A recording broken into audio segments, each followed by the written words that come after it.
আমেরচি বাংলার বিশেষ নিবেদন কালী কথা। আপনার সঙ্গে জগন্নাথ বসু।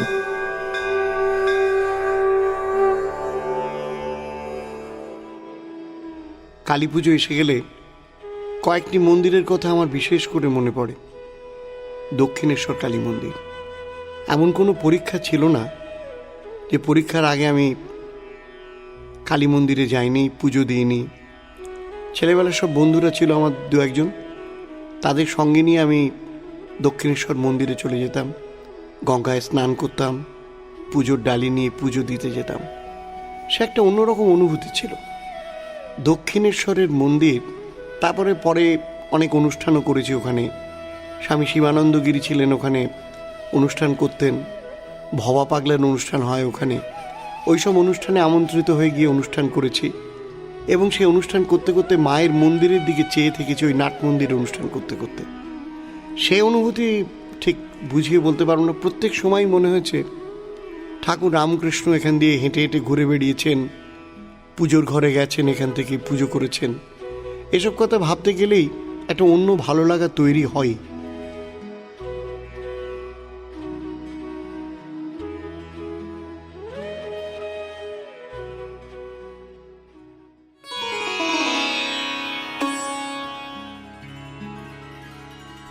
তোর কাশি যাওয়ার দরকার নেই। গঙ্গা তীরে একটা সুন্দর মতো জায়গা ঠিক করে মন্দির তৈরি করে আমায় প্রতিষ্ঠা করে পূজা ও ভোগের ব্যবস্থা কর। আমি নিত্য তোর পুজো নেব। ভোর রাতে স্বপ্ন দেখলেন রানী রাসমণি। মা কালী তাকে দর্শন দিয়ে এই কথা বলছেন। ঘুম ভেঙে গেল। আকুল হয়ে মা মা বলে কেঁদে উঠলেন। এ অশ্রু আনন্দের, এ অশ্রু বেদনার। কাশীধামে গিয়ে বিশ্বনাথ ও অন্নপূর্ণাকে দর্শন ও পূজার্ঘ দেবার ইচ্ছা তার মনে বহুকাল থেকেই জাগরুক ছিল। সময় সুযোগ করে উঠতে পারছিলেন না। নানা সাংসারিক ঝামেলায় জড়িয়ে পড়ছিলেন। মা অন্নপূর্ণা তাকে টেনে নিচ্ছিলেন কই। 1255 বঙ্গাব্দ। পর্যাপ্ত অর্থ সংগ্রহ করে সে সময় রানী রাসমণি কাশী যাওয়ার জন্য প্রস্তুত হচ্ছিলেন। সেকালে কাশী যাওয়া কষ্টসাধ্য ছিল এবং কাশীধামে তীর্থযাত্রায় গিয়ে প্রায় কেউ প্রত্যাবর্তনই করতে পারত না। তাই সমস্ত জমিদারির বিলি বন্দোবস্ত করতে অনেক সময় গড়িয়ে যাচ্ছিল। যাত্রার সব আয়োজন সম্পূর্ণ করে রানী পূর্বদিন রাত্রে ওই স্বপ্ন পেলেন কাশী যাওয়া তাই হলো না। দেবী ভবতারিণীর নির্দেশ মতো গঙ্গা তীরে মন্দির ও বিগ্রহ স্থাপনে উদ্যোগী হলেন।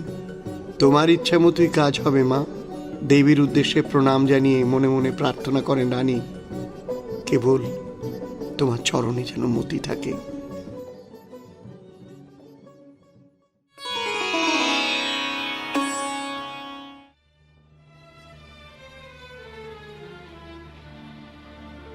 রাসমণির প্রাণের একান্ত ইচ্ছা, হৃদয়ের লালিত স্বাদ যে জগদীশ্বরীকে নিজের হাতে পূজার্ঘ নিবেদন করবেন। অন্তরে সেই ইচ্ছা বুঝি ইচ্ছাময়ীর করুণায় আজ পূর্ণ হবে। প্রাতঃস্মরণীয়া রাসমণি মানব দেহে যেন দেবী। তার অসংখ্য পুণ্য কীর্তির মধ্যে সবচাইতে উল্লেখযোগ্য কীর্তি হল দক্ষিণেশ্বরের শ্রী শ্রী ভবতারিণীর মন্দির স্থাপন ও দেবী মূর্তির প্রতিষ্ঠা। সাধক রামপ্রসাদের তিরোধানের কিছুকাল পর বঙ্গাব্দ 1200 সালের 11ই আশ্বিন ওই হালি শহরের উত্তরাঞ্চল গোলাবাড়িতে এক দরিদ্র মাহিষ্য পরিবারে পুণ্যবতী রাসমণি জন্মেছিলেন। মাতুলালয়ে তার জন্ম। পৈতৃক বাড়ি ওই অঞ্চলে কোনা গ্রামে। বালিকা বয়সে রাসমণির বিবাহ হয়েছিল জানবাজারের জমিদার রাজচন্দ্র দাসের সঙ্গে। দুর্ভাগ্যবশত মাত্র 43 বছর বয়সে তিনি স্বামীকে হারান এবং সমগ্র জমিদারি পরিচালনার ভার তার উপর এসে পড়ে। প্রতিভাময়ী রানী রাসমণি দক্ষতার সঙ্গে সে দায়িত্ব পালন করেন এবং ধ্যানে ও দানে জীবন অতিবাহিত করেন। জনহিতকর কাজে রানীর সর্বদাই যেমন বিশেষ উৎসাহ ছিল, তেমনি ছিল দেবদেবীর প্রতি তার অসীম ভক্তি। জমিদারি সেরেস্তার সমস্ত কাগজপত্রের জন্য তিনি যে শিলমোহর করিয়েছিলেন তাতে কি লেখা ছিল জানেন? কালীপদ অভিলাষী শ্রীমতী রাসমণি দাসী।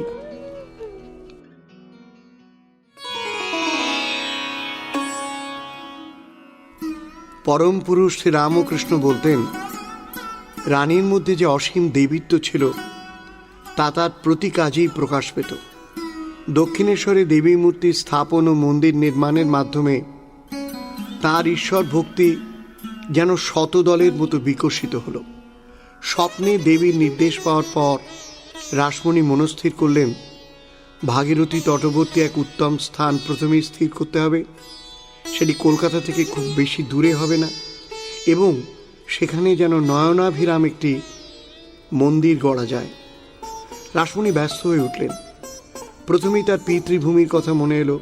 কুমারহট্ট হালি শহর বাংলার প্রসিদ্ধ শাক্তভূমি। সেখানকার বলিদাঘাটার সিদ্ধেশ্বরী দেবী অতিশয় প্রসিদ্ধা। রাসমণি এই দেবীকেই আশ্রয় করে তার পৈতৃক ভূমি হালি শহরে মন্দির গড়ার সংকল্প করলেন। কিন্তু ব্রাহ্মণ প্রধান কুমারহট্ট হালি শহরের গোঁড়া সমাজপতিরা ও অভিমানী উচ্চবর্গের ভূম্যাধিকারীরা নস্যাৎ করে দিল তার সেই ইচ্ছা। রানীর অনুরোধের মুখে তারা বললে, জেলের মেয়ের এসব করার অধিকার নেই।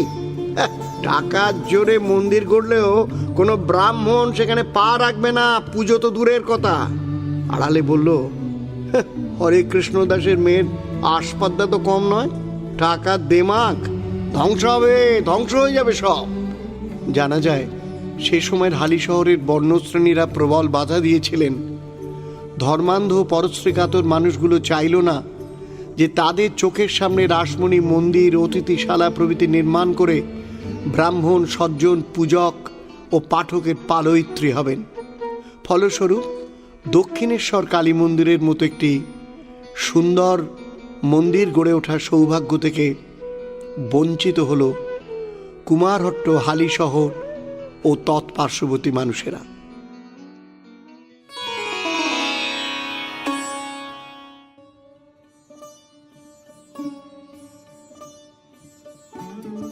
রাসমণি ভগ্ন মনোরথ হয়ে ফিরে এলেন। সমগ্র হালি শহর পরগনায় ভাগীরথী তীরে লোভনীয় অর্থের বিনিময়ে কোনো উপযুক্ত ভূমি সংগ্রহ করতে পারলেন না। ভাগীরথীর বুকে তরি নিয়ে ব্যাকুল ও দিশেহারা হয়ে স্থান অন্বেষণ করে ঘুরতে লাগলেন। শোনা যায় এই সময় নাকি শ্যাওড়াফুলির অধিষ্ঠাত্রী দেবী নিস্তারিণীর দেখা পেয়েছিলেন তিনি। কিন্তু জগৎজননীর ইচ্ছে যখন হয়েছে তখন কোনো কাজ কি বাকি থাকতে পারে? ভক্তের মধ্যে দিয়েই ঈশ্বরী তার মনোবাঞ্ছা পূর্ণ করলেন। তাই মার ইচ্ছাতেই রাসমণি মন্দির গড়ার জন্য মনোমতো জমি পেলেন। বাংলা 1254 সালের মাঝামাঝি, ইংরেজি 1847 খ্রিস্টাব্দের 6 সেপ্টেম্বর কলকাতা থেকে 8 কিলোমিটার উত্তরে দক্ষিণেশ্বর গ্রামের অন্তর্গত ইংরাজদের এক পরিত্যক্ত কুঠি ও মুসলমানদের কবরডাঙ্গা ও পীরস্থানের 60 বিঘা জমি প্রায় 60,000 টাকায় কলকাতার সুপ্রিম কোর্টের অ্যাটর্নি হেস্টি নামে এক ইংরেজের কাছ থেকে রাসমণি কিনে নিলেন। মন্দির স্থাপনের জন্য নির্বাচিত স্থানটি যে কীরকম উপযুক্ত নয়নাভিরাম ছিল তা আজও আমরা দক্ষিণেশ্বর গেলেই বুঝতে পারি। এখন তবু দক্ষিণেশ্বরের একটা আধুনিক চেহারা হচ্ছে, কিন্তু আমাদের ছেলেবেলায় যখন দক্ষিণেশ্বরে যেতাম তার নয়নাভিরাম দৃশ্য, পঞ্চবটির বন, সেখানে হনুমানগুলো খেলা করছে, সব দেখে কিরকম একটা অদ্ভুত লাগতো।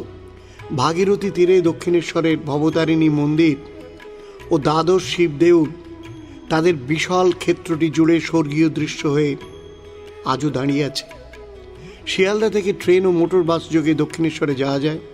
ট্রেন যোগে গেলে বিবেকানন্দ সেতুর কাছে দক্ষিণেশ্বর স্টেশনে নামতে হয়, আর বিবেকানন্দ সেতুর পাশেই উত্তরে ভাগীরথী তীরে কালীবাড়ি অবস্থিত।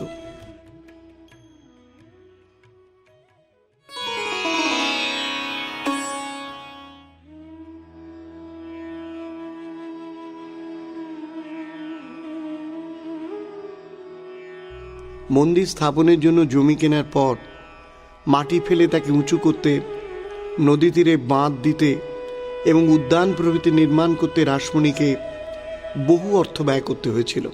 প্রাণের স্বাদ ও জগৎজননীর ইচ্ছা পূর্ণ করতে রাসমণি কোনো কার্পণ্য করেননি। তিনি সব দিক দিয়ে সাধ্যমতো চেষ্টা করেছিলেন মন্দিরটি যাতে সর্বাঙ্গ সুন্দর হয়। মন্দির নির্মাণ কার্য শেষ হলে 1262 বঙ্গাব্দের 18ই জ্যৈষ্ঠ 1855 খ্রিস্টাব্দের 31শে মে বৃহস্পতিবার এক পুণ্য লগ্নে স্নানযাত্রার দিন জগৎজননী কালিকার মূর্তি স্থাপন করলেন রানী রাসমণি। জানা যায় যে দেবালয় নির্মাণ ও প্রতিষ্ঠা উৎসবে রানী রাসমণি সে সময় প্রায় লক্ষ লক্ষ টাকা ব্যয় করেছিলেন, কিন্তু মন্দির উদ্বোধনের পূর্বে এক গোলযোগ উপস্থিত হয়েছিল। রানীর বিশেষ ইচ্ছে ছিল তিনি দেবীকে নিত্য অন্নভোগ দিয়ে সেবা করবেন, কিন্তু তার নিচু কুল ও শ্রেণী এবং তৎকালের সামাজিক রীতিনীতি এ ব্যাপারে প্রবল অন্তরায় হয়ে দাঁড়িয়েছিল। রাসমণি মনের বেদনায় অস্থির হয়ে উঠেছিলেন। তিনি বিরস মুখে দিন কাটিয়ে প্রাণের ব্যথাকে বুকে চেপে রাখছিলেন। খুব পরিচিত কাউকে কাছে পেলে ছলো ছলো নয়নে তিনি বলতেন, মাকে অন্নভোগ দিতে পারবো না আমি? মার কাছে সন্তান কখনো অস্পৃশ্য হতে পারে? জগৎজননীর কাছে জাতিভেদের স্থান আছে? জাতি তো মানুষ তৈরি করেছে। সে সময় বেদনায় হতাশায় কাতর হয়ে কেবল একাগ্র চিত্তে জগদম্বাকেই তিনি ডাকতেন। তার অটল বিশ্বাস ছিল দেবী তাঁর নিবেদিত অন্নভোগ নিশ্চয়ই গ্রহণ করবেন।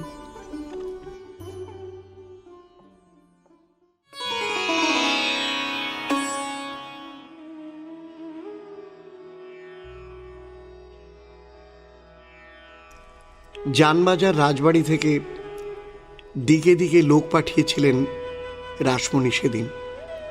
শুধু বাংলার এখানে সেখানে নয়, বঙ্গভূমির বাইরেও। এদিকে নবদ্বীপ, ওদিকে কাশী। ব্রাহ্মণ পণ্ডিতদের কাছে বিধান নিতে, শাস্ত্রে আছে কিনা কোনো ব্যবস্থা তা জানতে। কেউ কি এমন মহানুভব শাস্ত্রজ্ঞ পণ্ডিত নেই যিনি একটা সুষ্ঠু বিধান দিতে পারেন? কিন্তু রাসমণির এই ইচ্ছায় বলতে গেলে সেই সময় কেউ সমর্থন জানাননি। সেদিন কোনো জায়গা থেকে সম্মতি মেলেনি। তিনি বারবার ব্রাহ্মণ পণ্ডিতদের দ্বারস্থ হয়েছিলেন। সংস্কার মুক্ত মন নিয়ে কেউ এগিয়ে আসেননি, কারো মন গলেনি। শেষে বুঝি দেবী নিজের ব্যবস্থা নিজেই করলেন। এ ব্যাপারে রানী যখন হতাশ হয়ে পড়ছিলেন, তখন যেন দৈববাণীর মতো ঝামাপুকুর চতুষ্পাটির পণ্ডিত রামকুমার চট্টোপাধ্যায়ের কাছ থেকে বিধান পাওয়া গেল। রামকুমার জানালেন, রানী যদি সমগ্র মন্দিরটি তার গুরুদেবের নামে দান করে দেন, তাহলে তো অন্নভোগে আর কোনো বাধা থাকে না। পণ্ডিত রামকুমারের বিধান পেয়ে রাসমণির ধড়ে যেন প্রাণ এলো। আনন্দের সীমা রইল না তার। তিনি সেই বিধি মতোই কাজ করেছিলেন। পরশ্রী কাতর ও গোঁড়া সমাজপতিরা সেদিন এই ব্যবস্থার বিরুদ্ধে আন্দোলন পর্যন্ত করেছিলেন। রাসমণি একটু টলেননি, গ্রাহ্য করেননি প্রতিবাদের ভ্রুকুটি। রামকুমার চাটুর্যে বিধান দিয়েছেন যে সে মানুষ নন রামকুমার, পণ্ডিত মহলে তার খুব নাম। ভেবে চিনতে বুঝে সুঝে যা বলার তিনি বলেছেন। সে যুগে তার মতের বিরুদ্ধে যাওয়াটা অত সহজসাধ্য ছিল না। ব্রাহ্মণদের আন্দোলনের ফলে কোনো ব্রাহ্মণই প্রথম দিকে মন্দিরে পূজকের ভার নিতে সাহস করেননি। কিন্তু রাসমণি নিরাশ হননি। মন্দির যার সেই অভয় প্রদায়িনী তো ভরসা। বিপদকালে যিনি সাহায্য নিয়ে এগিয়ে এসেছিলেন, ব্রাহ্মণ হয়েও কুসংস্কারাচ্ছন্ন না হয়ে, সত্য পথ হতে বিচ্যুত না হয়ে ব্রাহ্মণদের গোঁড়ামি ও জেদের বিরুদ্ধে দাঁড়িয়েছিলেন। রাসমণি নিরুপায় হয়ে তাঁরই সহায়তা নিয়েছিলেন। পূজকের পদের জন্য তিনি রামকুমারকে সনির্বন্ধ অনুরোধ করে পাঠান। প্রথমে অস্বীকৃত হলেও রানীর ঐকান্তিকতায় বাধ্য হয়ে রামকুমার পূজকের পদ সেদিন গ্রহণ করেছিলেন।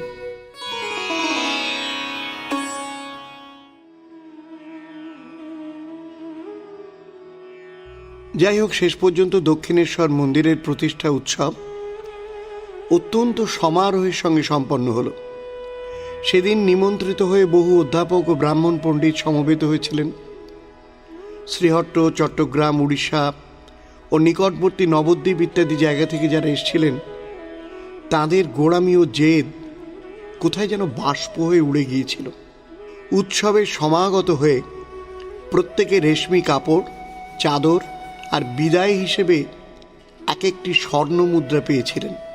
এ কিন্তু শুধু ব্রাহ্মণের নয়, ক্ষত্রিয়, বৈশ্য, শূদ্র সকল জাতি উৎসবে অংশ নিয়েছিলেন। পর্যাপ্ত অর্থ ব্যয় করে রানী রাসমণি উৎসবটিকে যথার্থ শ্রীমণ্ডিত করেছিলেন। তাছাড়া অতিথিরা যথোচিত সেবা পেয়েছিলেন এবং দরিদ্র নরনারী ভোজনে তৃপ্ত হয়েছিলেন। সে সম্পর্কে সেকালের সংবাদপত্র সোমপ্রকাশ কি লিখেছিলেন পড়ছি। জানবাজার নিবাসিনী পুণ্যশীলা শ্রীমতী রানী রাসমণি জ্যৈষ্ঠ পৌর্ণমাসী তিথি যোগে দক্ষিণেশ্বরে বিচিত্র নবরত্ন মন্দিরাদিতে দেবমূর্তি প্রতিষ্ঠা করিয়াছেন। ওই দিবসে তথায় প্রায় লক্ষ লোকের সমাগম হইয়াছিল। এই পুণ্যকর্ম উপলক্ষে রানী রাসমণি অকাতরে অর্থ ব্যয় করিয়াছেন। আহারাদির কথা কি বলিব, কলকাতার বাজার দূরে থাকুক, পানিহাটি, বৈদ্যিবাটি, ত্রিবেণী ইত্যাদি স্থানের বাজারেও সন্দেশাদি মিষ্টান্নের বাজার একেবারে আগুন হইয়া উঠে। এই মতো জনরব যে 500 মণ সন্দেশ লাগে। কোনো রকম অনুষ্ঠানে কোনো বৈলক্ষণ্য হয় নাই।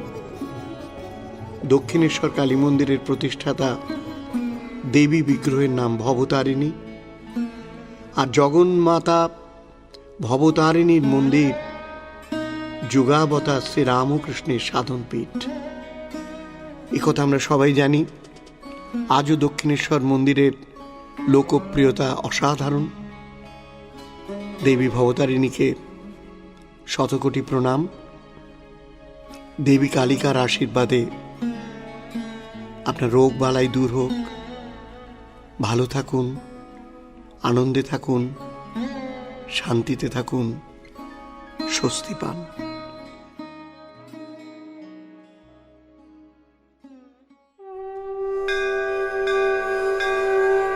শুনছিলেন কালী কথা, সঙ্গে ছিলেন জগন্নাথ বসু। মির্চি 98.3 প্রভাতী অনুষ্ঠানের অংশবিশেষ দিয়ে সাজানো আমাদের এই বিশেষ অনুষ্ঠান কালী কথা, যা আপনি শুনতে পারবেন শুধুমাত্র মির্চি বাংলা ইউটিউব চ্যানেল এবং গানা অ্যাপে। সাবস্ক্রাইব করুন গানা অ্যাপে।